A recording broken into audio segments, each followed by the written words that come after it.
아멘. 사도행전 17장 11절에 있는 말씀을 바탕으로 해서 데살로니가와 베레아 전도 이와 같은 제목으로 하나님의 말씀을 드리도록 하겠습니다.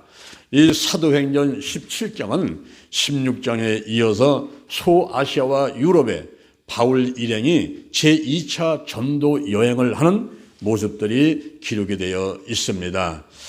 빌립보에서 그리고 암비볼리로, 아볼로니아로, 그리고 데살로니가로, 그리고 베레아로, 그리고 아덴으로 다니면서 복음을 전하게 되었습니다.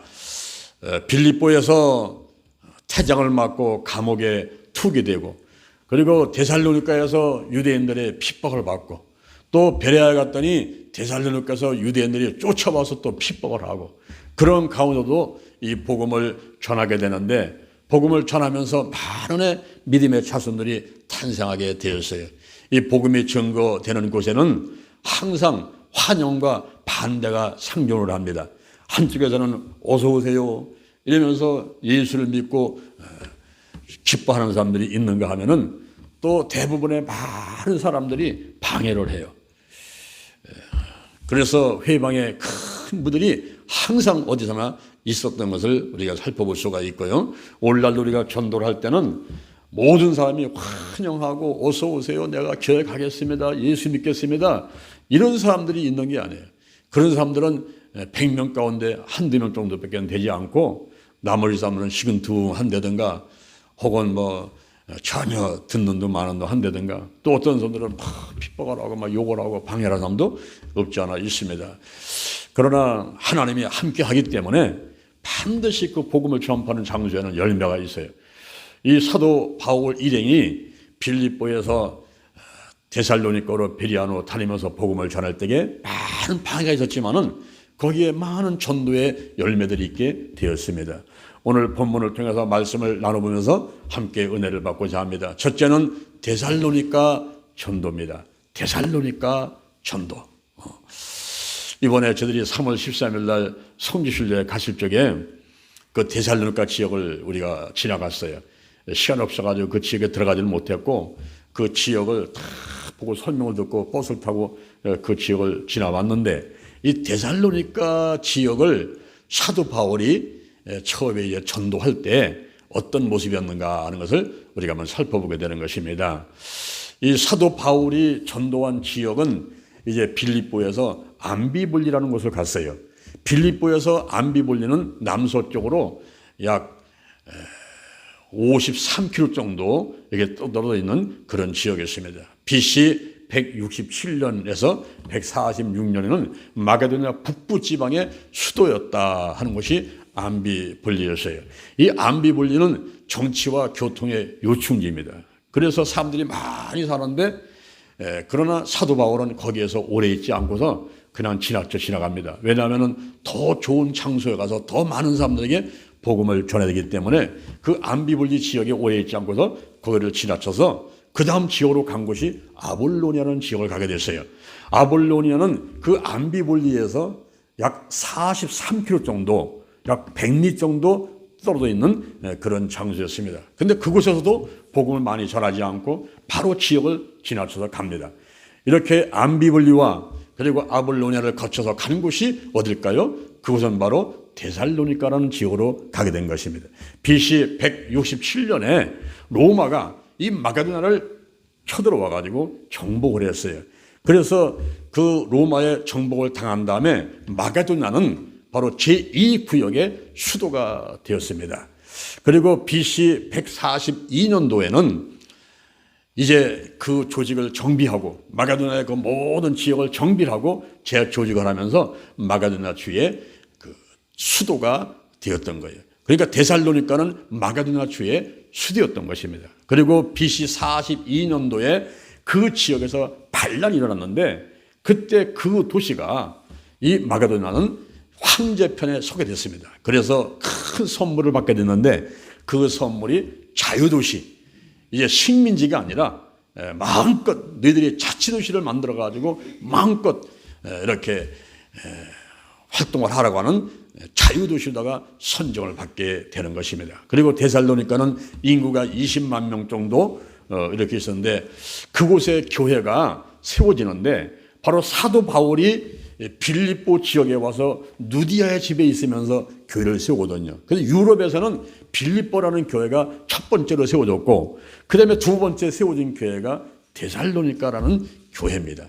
데살로니가 지역에 교회가 세워지게 되는 것입니다.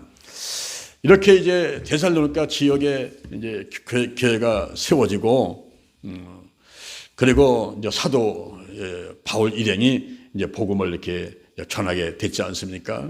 그렇게 복음을 전하게 되는데 그때 이들이 데살로니가에 가가지고 가장 먼저 한 일이 있어요. 사도 바울이 데살로니가 딱 도착해가지고 이들이 가장 먼저 한 일이 뭐냐면은 회당에 가서 복음을 전하는 것이에요. 자기의 규례대로 했다 그랬습니다. 자기의 규례대로 했다. 그 얘기는 뭐냐면 규례라고 하는 말은 헬라어로 하면 에도스라는 뜻인데 에도스라는 말인데 그것은 습관 혹은 그 익숙한 일, 늘 하던 일, 습관 이런 뜻인 것입니다. 자기의 규례대로 했다. 즉 사도 바울이 이 데살로니가 가가지고 회당에 가서 복음을 전하는데 어떤 도시에 가든지 새로운 도시에 가게 되면은 항상 회당을 찾아갔습니다. 그리고 안식일에 그곳에서 복음을 전가했어요. 오늘날로 말하면 예배당입니다. 자, 미국에 이민을 갔습니다. 그러면 그 사람들은 어디 갈까요? 주일날이면은 교회를 찾아갑니다. 왜 그럴까요? 교회를 가야 한국 사람을 만나게 되고 거기서 또 하나님께 예배를 드리게 되고 또 식사도 할 수가 있고 또 정보도 얻을 수가 있고 또 도움도 얻을 수가 있고 낯선 땅에 가가지고는 아는 사람을 찾아가야 된다 이 말이에요. 그래서 이 사도 바울 일행도 데살로니가에 갔을 때에 회당에 가가지고 유대인들을 만나게 된 것입니다. 그 유대인들을 만나면서 복음을 전하는데 새 안식일을 있었다 그랬어요. 새 안식일은 3주 정도를 말하는데 그렇다고 해서 데살로니가에 한 20일 정도만 있고 없었던 건 아니고 조금 더 있으면서 복음을 전했다라고 추측은 되는 것입니다. 그럴 때에 이 사도 바울이 이제 회당에 가서 예배당에 가가지고 유대인들이 모인 곳에서 그때 성경을 강론을 했어요.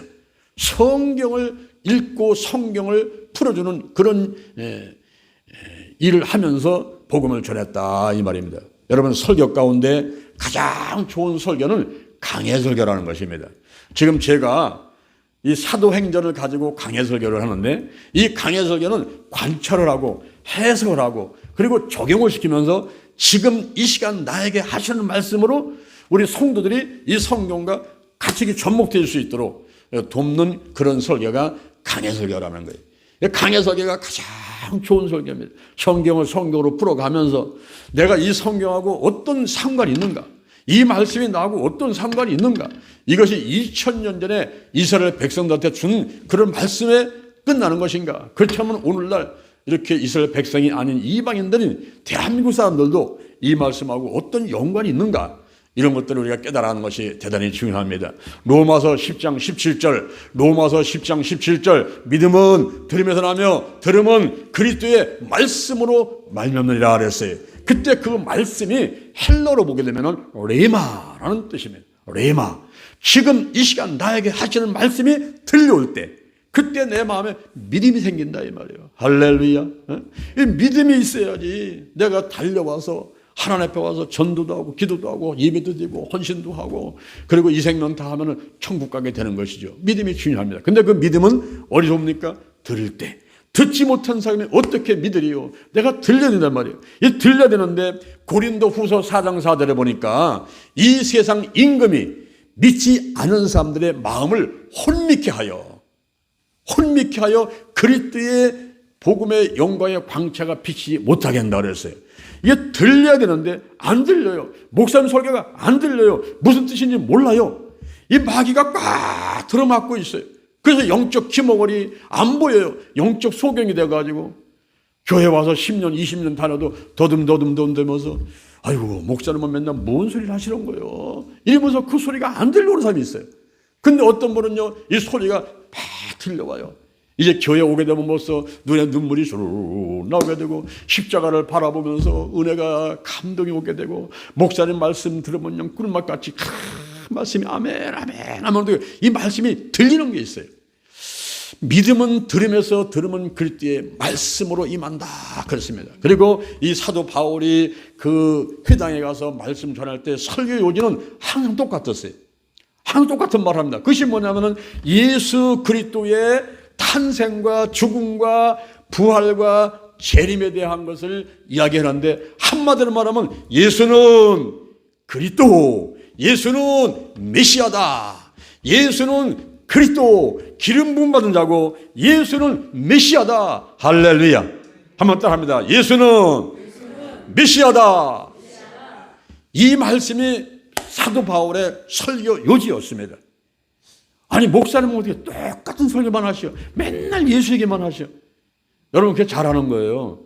이 사도 바울도요, 가는 데마다 얘기한 거는 예수 얘기만 한 거예요. 예수가 복음이요, 복음이 예수예요. 예수 중심으로 신앙생활을 해야만이 내가 길이고 진리고 생명이니 나를 말하는 아버지께로 올 자가 없느니라. 예수를 받아들이고 예수를 믿고 예수 이야기를 하고 이게 정말 전도하고 이런 사람들이 구원받고 상급을 받게 되는 것입니다. 할렐루야. 예수 안에 전부 다 있는 거예요. 예수 안에. 잠언 3장 15절, 잠언 3장 15절 이하의 지혜는 진주보다 귀하니 너의 사모는 모든 것으로 이에 비교할 수가 없도다. 그 우편선에는 장소, 좌편선에는 부귀가 있나니 그 길은 즐거운 길이고 그 첩경은 마지막은 다 평강이니라. 지혜를 얻은 자에게는 생명이라. 지혜를 가진 자가 복되도다. 이 지혜가 누굴까요? 고린도 전서 1장 24절에 예수 그리스도가 하나님의 능력이고 하나님의 지혜니라 그랬어요. 그러니 예수 안에 장수가 있어요. 예수 안에 부귀가 있어요. 예수 안에 즐거움이 있어요. 예수 안에 평강이 있어요. 예수 안에 생명이 있어요. 예수 안에 복이 있는 것을 믿으시를 주님의 이름으로 축원합니다. 할렐루야. 이 예수가 복음이에요. 예수가 메시아예요. 예수가 기름 부음이에요. 그러므로 이 사실을 전할 때에 그들이 통에 자복하고 회개하고 달려오는 거예요. 예수 믿고 달려오는 거예요. 하나님 자녀가 되는 것입니다. 할렐루야. 여기 재미난 예화를 한 가지 제가 말씀드리겠습니다. 어떤 부자가 있었는데 돈이 엄청나게 많아요. 이 사람은 돈을 셀 수도 없어요. 자기 돈이 어디 얼마인지도 몰라요. 돈이 어마어마하게 많은 사람이에요. 그런데 그에게 아들이 한 명이 있습니다.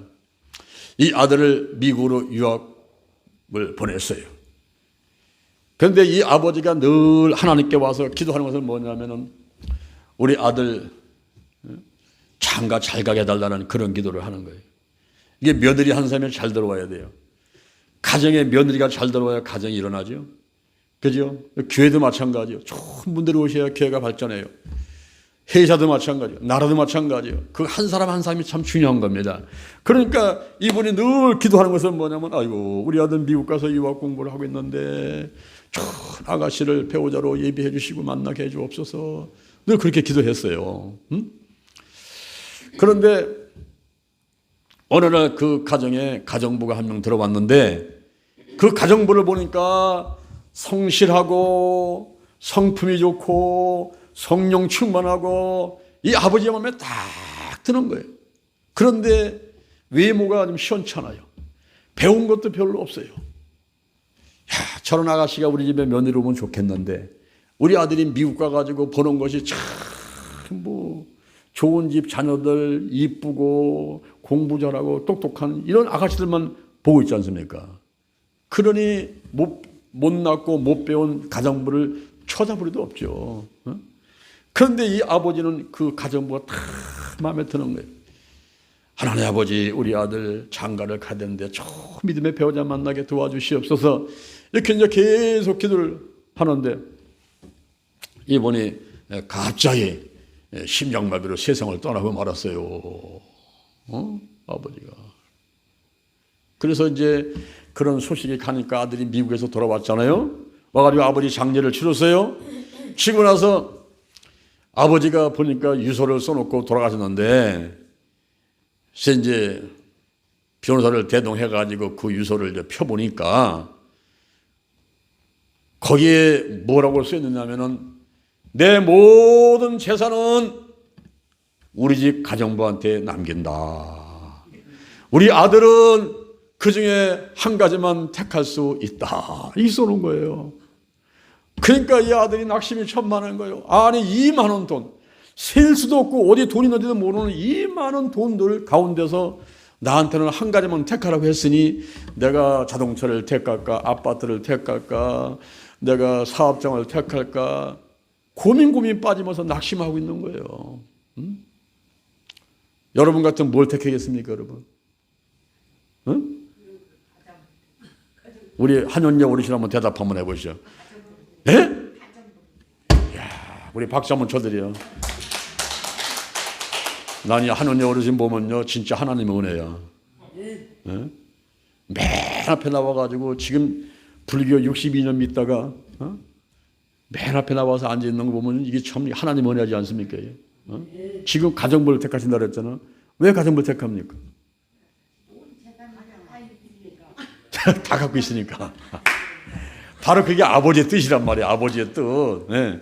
아버지의 뜻이 바로 뭐냐 하면은 가정부하고 결혼해라. 그러면 나머지 다 늦게 된다. 네? 그래서 그 아들이 아버지의 뜻을 깨달아하고 나서 가정부하고 결혼해가지고 아버지가 모았던 재산보다도 더 많은 재산을 모으고 부자로 행복하게 살았다는 거예요. 할렐루야. 할렐루야. 여러분, 저 하나님 아버지의 뜻이 뭔지 알아요? 저 하나님 아버지의 뜻이 뭐냐면 예수를 택하라는 거예요. 예수. 늘 자동차 택하고 무슨 아파트 때문에 뭐 자식 공부시키는 것 때문에 이런 거 관심 갖지 말고 예수를 택하라. 예수 안에 이 모든 것이 다 있느니라. 할렐루야. 예수를 택하면은 부귀, 장수, 즐거움, 평강, 생명, 복이 다 있다 이 말이에요. 예수를 택하라. 그리고 예수를 택해서 예수를 모진 사람들은 어떤 모습이 되냐? 고린도 후서 4장 7절 이하에, 고린도 후서 4장 7절 이하에 보배신 예수님을 질긋 같은 내가 다 모시고 있으니까. 자, 오른손 한번 들어봐요. 오른손. 왼손 한번 들어봐요. 왼손은 부정적인 손, 오른손은 긍정적인 손. 왼손 한번 들어보세요. 왼손으로 사방에 무결쌈을 당해도 오른손 긍정적인 게 쌓이지 아니하며, 답답한 일을 당해도 낙심하지 아니하며, 핍박을 받아도 버림받지 아니하며, 꺾구틈을 당해도 망하지 않는다. 무명한 자 같지만 유명한 자요, 죽은 자 같지만 보라 다시 살고, 징계를 받는 자 같지만 죽임을 당하지 아니하고, 근심한 자 같지만 항상 기뻐하고, 가난한 자 같지만 많은 사람을 부유하게 하고, 아무것도 없는 자 같지만 모든 것을 가진 자로다. 할렐루야. 할렐루야. 여러분, 예수 안에 거하기만 하면 이런 모습이 된단 말이에요. 그러니 수지 맞은 거 아니겠습니까? 그런데 저 눈은 좀 쏟아지는데 우리 크리스마스 때 화이트 크리스마스 하나님께서 눈을 뻥뻥 쏟아가지고 온 천지를 하얗게 만드는데 우리 교회 십자가는 하얀 십자가잖아. 하얀 십자가.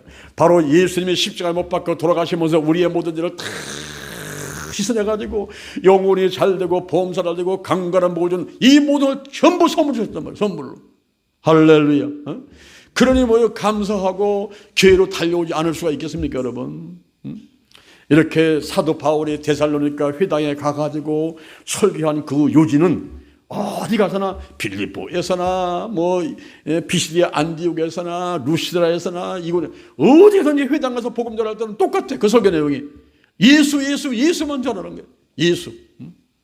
그랬더니 바울과 실라를 막 쫓아온 사람들이 있어요. 예수 믿고 나도 이제 기독교인 되겠습니다. 나도 이제 하나님 믿고 이제 신앙생활 잘하겠습니다. 달려온 사람들인데 그들이 누구냐면은 경건한 헬라인 무리들. 우상숭배 지옥과 부도덕한 지옥에서도 나는 예수 믿고 천국 백성 되겠다고 하는 남은 자들, 소수의 무리 남은 자가 있는데 바로 헬라인 이방인들 큰 무리가 바울의 설교를 듣고 달려왔어요. 예수 믿겠다고 달려왔습니다. 할렐루야. 그리고 적지 아니한 귀부인들이 달려왔어요. 지도자급의 부인들인데 이 지도자급의 부인들이니까 월급이 많이지요. 돈이 많이 들어오지요. 그러니까 시간도 많지요. 이 사람은 자유가 있어요. 파워가 있어요. 남편이 유명하니까 부인도 파워가 있어요. 예? 이런 사람들이 예수 믿고 교회를 다가오니까 이 교회가 파워가 생기는 거예요. 할렐루야. 예? 더 나아가서는 야손이라는 사람이 왔는데 이 야손은 바로 빌립보에서 루디아와 같은 그런 사람이었어요. 이 야손이 예수를 믿게 되고 그리고 사도행전 20장 4절에 보니까 아리스도거와 세군도 이런 사람들이 예수를 믿겠다고 달려와서 이제 바울과 실라를 쫓아다니게 되었습니다. 놀라운 기적이 데살로니가에서 일어나게 된 것입니다. 그런데 둘째, 유대인들의 반응을 보겠습니다. 이렇게 이제 호사다말하고 좋은 일 있게 되면 반드시 거기에 회방하는 무리들이 있게 되는데 유대인들이 방해를 하면서 핍박을 가하는 것입니다. 왜 그랬을까요? 시기심이에요. 시기심. 이 시기심이 일어났어. 시기심이 일어나가지고 중상모략을 하는데 그 중자는 가운데 중자다. 마음 가운데다가 마음을 상하게 만들면서 모략은 꾀를 내가지고 그 약은 뭐냐면은 간략하게 중상모략 간략하게 꾀를 내가지고 마음을 상하게 만드는 없는 말을 만들어내고 없는 일을 만들어가지고서는 계속 비판하고 공격하고 욕하는 이런 중상모략을 유대인들이 하게 되고 그리고 더 나아가서는 저자로부터 어떤 괴악한 사람들을 데리고 왔어요. 이 저자라는 것은 그 감옥과 그리고 법정이 있는 그 장수 부근 지역인데 거기서 지금으로 말하면 불량배들, 건달들, 조폭들 이런 사람을 데리고 와가지고 그들을 앞세워가지고 사도 바울하고 실라 그리고 야손과 이 복음을 믿는 무리들을 핍박하고 흩어뜨리고 회방을 했다 이런 말입니다. 그럴 때에 이스라엘 백성들은 특권을 잃어버린 겁니다. 특권을 잃어버렸어요. 영적인 소경이 돼가지고 영적인 기모 돼가지고 지금 유대인들한테 먼저 하나님께서 그 복음을 준 게 있는데 축복을 준 게 있는데 이걸 다 놓쳐버렸어요. 특권을 상실했습니다. 신명기 7장 6절 하나님의 택한 백성 미가서 5장 2절 이스라엘에서 메시아가 태어나는 그런 놀라운 축복 로마서 1장 16절 복음을 먼저 들었고 로마서 3장 1절 하나님의 말씀을 받았고 로마서 9장 5절 아브라함의 복을 받았던 이들이 그 모든 특권을 다 놓쳐버리는 거예요. 여러분 아브라함의 복은 어떤 복입니까? 큰 민족을 이루겠다. 내 이름을 창대케 만든다.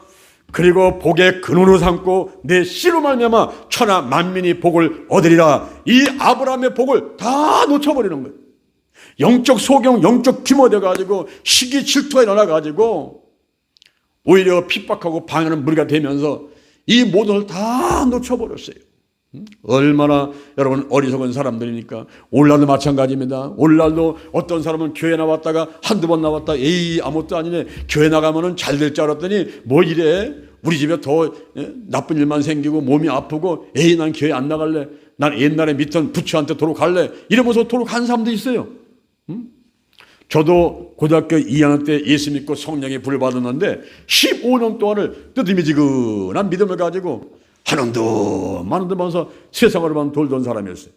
그런데 하나님이 사랑하셔가지고 어느 한순간에 탁 잡아가지고 탁 쳐버리니까 그냥 하나님께 달려와가지고 두 손 들고 전부여 의지 없어 이러고 달려와가지고 예수 믿고 그 다음서부터 제가 지금까지 34년 동안을 뒤도 안 돌아보고 좌우도 살피지 않고 그대로 앞으로 달려오면서 목회를 하면서 달려오고 있는 것입니다. 할렐루야.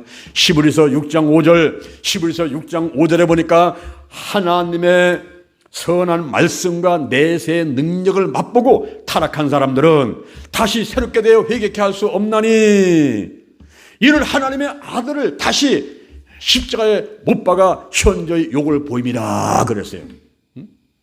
하나님의 선한 말씀을 맛보고 내세 능력을 맛보고 그런 다음에 타락한 사람들이 있어요. 세상으로 간 사람이 있어요. 다른 종교로 간 사람들이 있어요.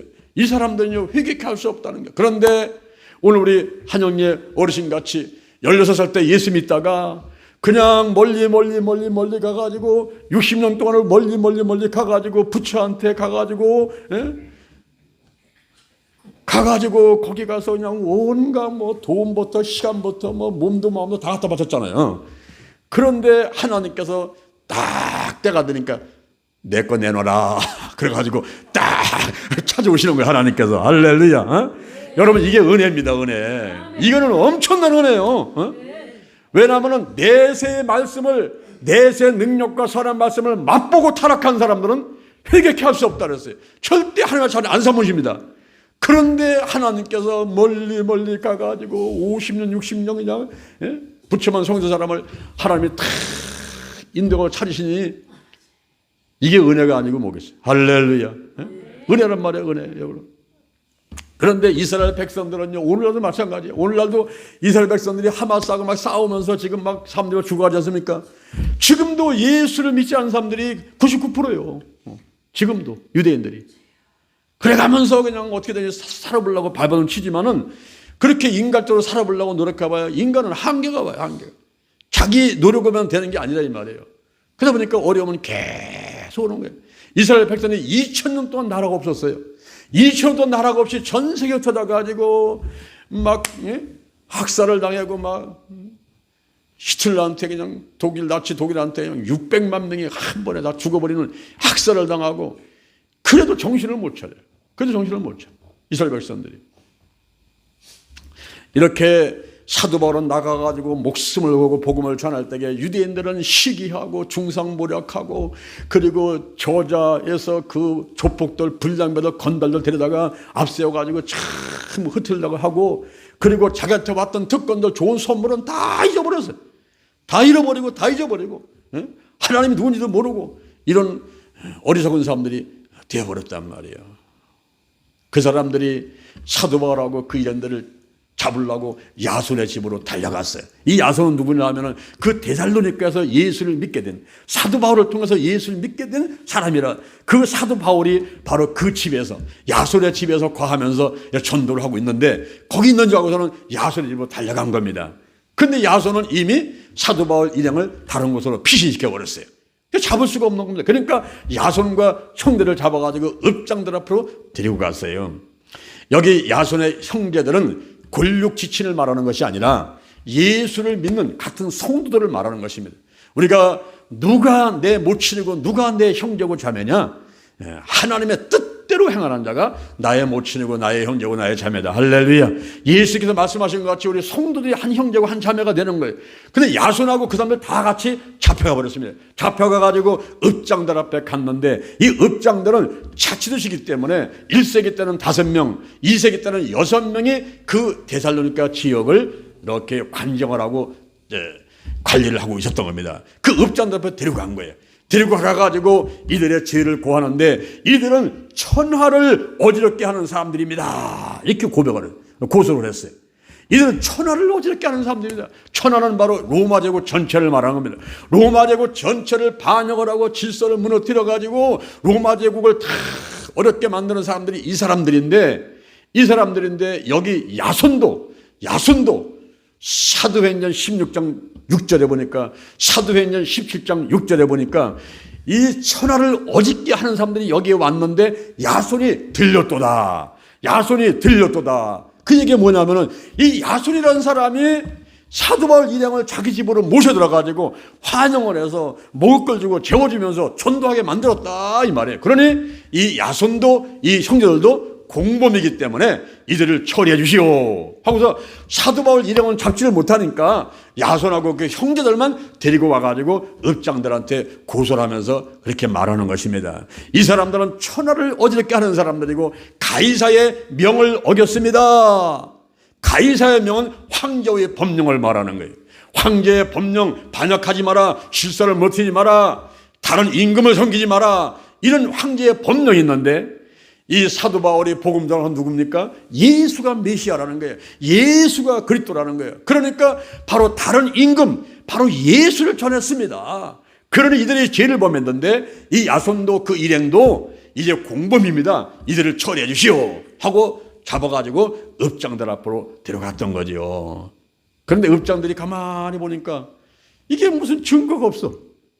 무슨 증거가 없이 글쎄 무슨 죄냐. 그 감옥에 집어넣을 수 있는 만큼 죄도 아닌 거예요. 그래서 보호를 받고 석방시켰다 그랬습니다. 보호라는 것은 오늘날 말하는 보석금을 말하는 거예요. 보석금, 보증 또는 담보 이런 걸 내고서는 이제 일이 풀려갔는데 앞으로 다시는 이 성을 소동시키지 않겠으며 그리고 사도 바울 일행을 만나게 되면 그들을 집에 들이지 않고 내보내겠습니다라는 이런 이제 약속이라고 추측이 되는데, 그런 약속을 하고서는 이 야손 일행은 풀려나게 된 것입니다. 그리고서 이제 그 말한 대로다가 바울 일행을 만나가지고 여기 더 이상 있으면 안 되겠습니다. 여기 더 이상 있다는 낭패를 당하니까 다른 데로 가시오. 그래서 베레아로 떠나가게 만드는 것입니다. 근데 그걸로 끝난 게 아니에요. 여러분, 우리가 지금 서울에 가서 복음을 전합니다. 광주에 복음을 전합니다. 부산에 복음을 전합니다. 그걸로 끝나는 게 아니죠. 이제 이 사도 바울이 고린도에 가서 있는데 디모데를 통해서 데살로니가에 일어난 일들을 소식을 듣게 됐어요. 그럴 때에 데살로니가에 있는 교인들을 다시 지도하고 또 바르게 가르치기 위해서 편지를 썼습니다. 편지를 써가지고 이렇게 하시오, 이렇게 하시오라고 편지 썼는데, 그 편지가 바로 데살로니가 전서, 데살로니가 후서, 이런 성경인 거예요. 성경. 데살로니가 전서, 거기에는 아주 유명한 말씀들이 기록이 되어 있는데, 데살로니가 전서 4장 3절에 하나님의 뜻은 이것이니 곧 거룩함이니라. 하나님의 뜻이 우리의 거룩함이라는 거예요. 거룩함. 이 유명하고 이 중요한 말씀이 바로 사도 바울이 고린도에 있으면서 디모데한테 소식 듣고 데살로니가 교회한테 난 편지 가운데 이것이 포함되어 있습니다. 그리고 데살로니가전서 5장 16절 이하의 말씀, 항상 기뻐하라, 쉬지 말고 기도하라, 범사에 감사하라, 이는 그리스도에 있어서 너희를 향하신 하나님의 뜻이니라. 성령을 소멸심하고 예를 멸시심하고 범사에 좋은 것을 취하고 악은 모든 무야도 버려라. 평강의 하나님이 친히 너희를 온전히 거룩하게 하시며 너희의 온 영과 혼과 몸이 우리 주 예수 그리스도 강림하실 때 흠없이 보존되기를 원하노라. 할렐루야. 이런 유명한 말씀이 바로 데살로니가 전서에 포함이 되어 있고, 데살로니가 전서 4장 16절에 보니까 주께서 호령과 천사등의 소리와 나팔로 친히 쫓아 강림하시리니 그때 그리스도 안에서 죽은 자들이 매장을 했거나 화장을 했거나 그들이 일어나게 되고, 그리고 우리 살아남은 사람도 저희와 함께 구름 속으로 끌어올려 공중에서 저를 영접하니 저와 항상 함께 있게 하시라. 할렐루야. 말세 치말에 예수님이 재림할 것에 대해서 이 재림에 의한 이야기를 대해서 말씀해주고 있는 것입니다. 그런데 보세요. 이에 데살로니가 전서의 내용을 들은 이 데살로니가 교인들이 말입니다. 그 사람들이 보니까 주님 오실 때 다 됐어?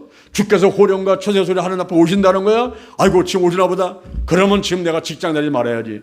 내가 가정도 다 나가버려. 이 가정에 무슨 필요가 있어? 직장에 무슨 필요가 있어? 이래가지고 다 내려놓고는 산소로 모이고 어디로 모여가지고 예수님 오신다고 기다리는 이러한 잘못된 재림 신앙을 가진 사람들이 나타나기 시작했어요. 그래서 데살로니가 후서 3장 10절에서 바울은 이렇게 말합니다. 누구든지 일하기 싫어하거든 먹지도 말게 하라. 이게 무슨 말입니까? 주님 오실 때까지 우리가 가정을 잘 돌보고 직장과 사업장을 잘 돌보고 이 지역과 나라와 민족을 잘 돌보고, 할렐루야, 이렇게 신앙생활을 해 나가는 것이 이것이 올바른 신앙이지. 예수님 올 때가 다 됐으니까 직장 필요 없어, 가정 필요 없어, 내가 산속에 들어가야 돼, 어디 가야 돼, 이래가지고 이단 사이비한테 속아가지고 거기 가서 주님 올 때를 기다리고 있는 이런 잘못된 신앙은 병든 신앙이다 이 말입니다. 이해가 되십니까? 할렐루야. 그래서 이 데살로니가 전서와 후서가 우리한테 주는 바 올바른 생활을 하는 데 있어서 주는 바 여러 가지 좋은 점들이 많이 가지고 있어요. 이렇게 이제 데살로니가로 유대인들이 와가지고 핍박을 하면서 그들이 그것을 떠나게 되자 이들이 어디로 갔느냐면은 그곳에 간 곳은 베레아라는 곳입니다. 자, 마지막 세 번째 베레아 전도입니다. 베레아 전도. 이 베레아라는 것은 데살로니가로부터 약 80km 정도, 80km 정도 좀 떨어져 있는 그런 곳인데 거기는 회당이 있었어요. 그러니까 베레아도 유대인들이 많이 있었다는 거죠. 회당이 있는데 거기에 회당에 있는 그 사람들이 보니까 유대인들이 신사적이었어. 예? 신사적이었습니다. 그리고 그들은 간절히 말씀을 받는 거예요. 그 마음이 옥토와 같아. 가시밭도 아니야, 돌짝밭도 아니라 마음이 아주 온유하고 겸손하고 좋은 옥토와 같은 그런 마음을 가졌는데 이분들이 날마다 성경을 상고합니다. 날마다 성경을 상고하고 구약 성경을 날마다 읽는 거예요. 예언서를 읽고 율법서를 읽고 성경을 날마다 읽는 겁니다. 그런 좋은 마음에 또 성경을 계속 읽고 있는 그들한테 가가지고 바울이 복음을 전하니까 거기서 이 사람들이 마음의 문을 열고서 예수 그리스도를 구세주로 받아들이면서 많은 분들이 전도가 되는 거예요. 기부인들이 전도가 되고 남자들이 전도가 되고 많은 분들이 전도가 됐습니다. 할렐루야. 그런데 항상 호사다마라고 좋은 일 있으면 반드시 마귀가 사단이 역사합니다. 이 귀신이 역사합니다. 데살로니가에 있는 유대인들이 소식을 들으니까 바울이 베레아에 가더니 거기서 또 복음을 전한다 이런 소식을 듣게 됐어요. 그래서 무려 80km가 떨어지는 곳에 80km면 200리 아닙니까? 200리. 그 많이 떨어져 있는데 그곳에서 데살로니가 교인들이 원정을 온 거예요. 원정을. 우리 베레아에서 현재 복음 전하는 바울을 또 쫓아내자 하고서는 그들이 거기까지 쫓아와도 회방을 하자 할 수 없이 사도 바울 일행은 베레아를 떠나가지고 다른 곳으로 가게 되는 것입니다. 오늘 제가 여러분에게 세 가지 말씀을 드렸어요.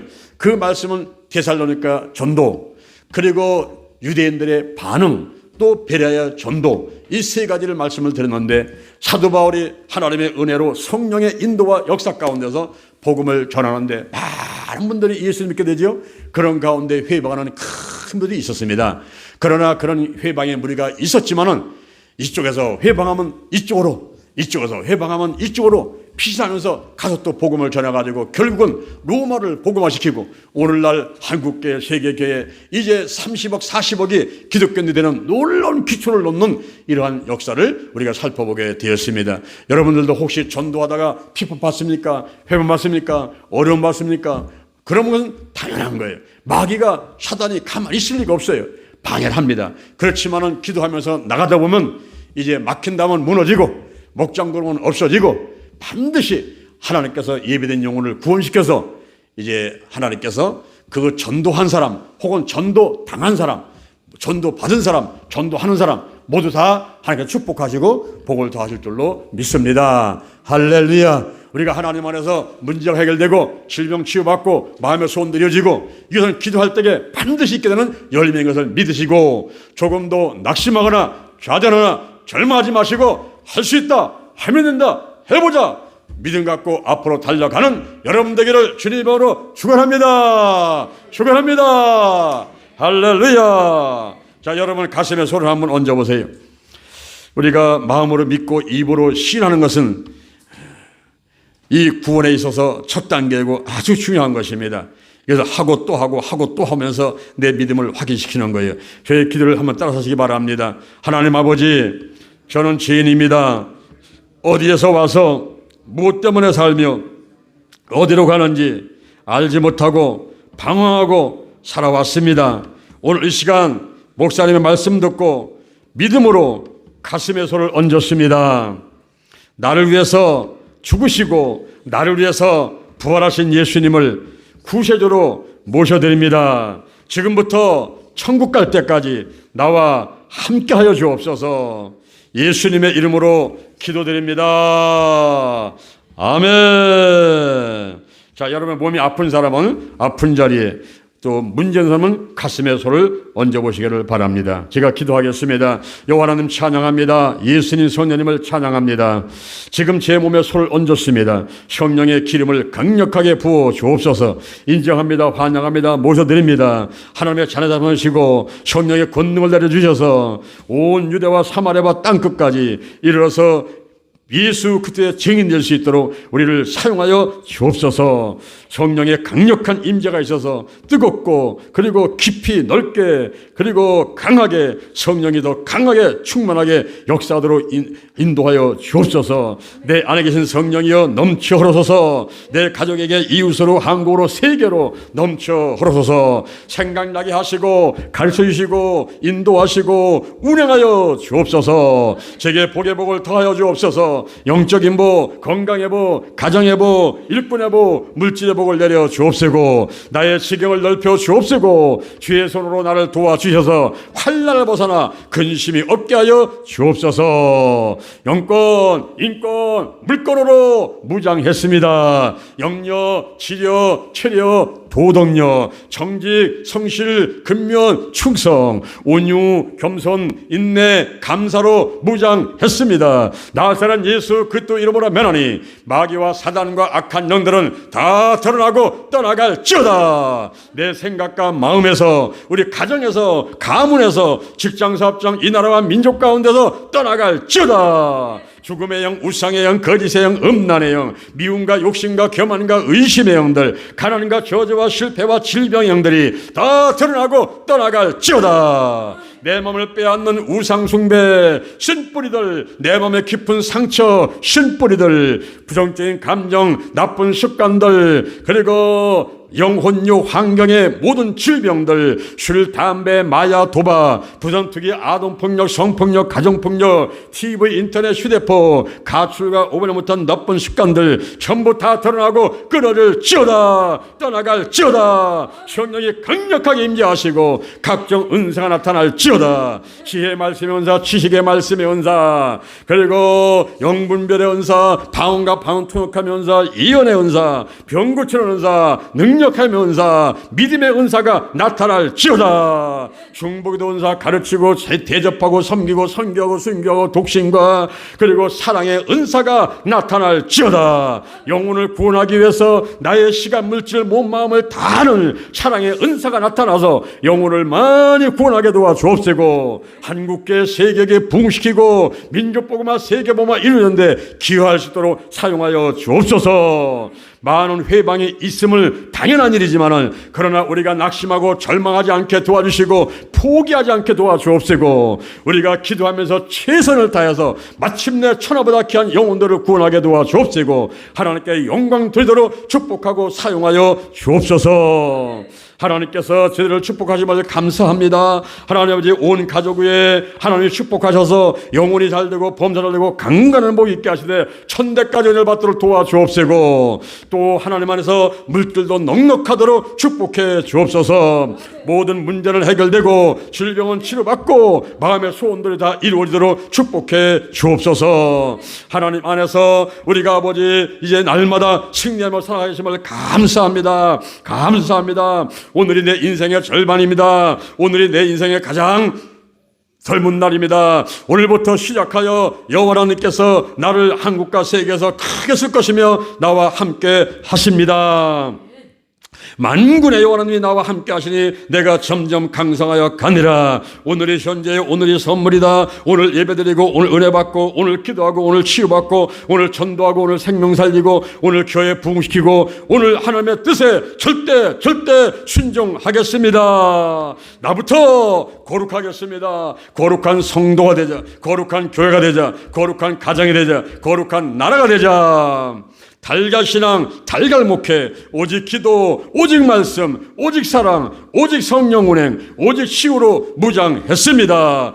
거룩한 운동본부, 거룩한 강사단, 거룩한 중보기도단, 거룩한 축제, 거룩한 동산, 거룩한 학교 사역이 이루어졌습니다. 하나님께서 함께 하심을 감사합니다. 좋은 일이 일어났습니다. 기도치유의 기적이 일어났습니다. 하나님이 함께 하심을 감사합니다. 예수님의 이름으로 기도드립니다. 아멘. 할렐루야. 우리 하나님께 영광 드립니다.